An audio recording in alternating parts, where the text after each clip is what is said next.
कर्ज पाकिस्तान के लिए इंतहाई नुकसानदेह लेकिन मजबूरी है। IMF के नए प्रोग्राम की ज़रूरत है। मईशत को पैरों पर खड़ा करके कर्जों से जान छुड़ानी है।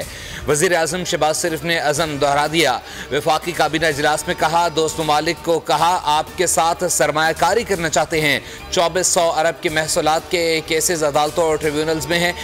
चार्टर ऑफ इकोनॉमी के साथ यकजहती का चार्टर भी पेश करना चाहिए। बिजली गैस चोरी के खात्मे में मज़ामत बर्दाश्त नहीं करेंगे।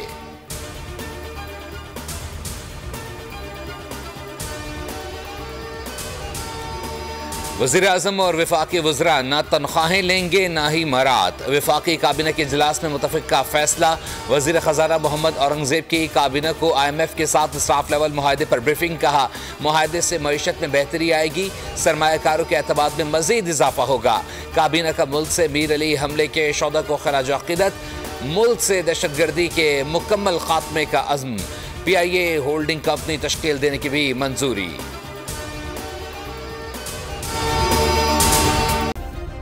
सब्सक्राइब करें और बेल दबाएं ताकि कोई खबर रह न जाए।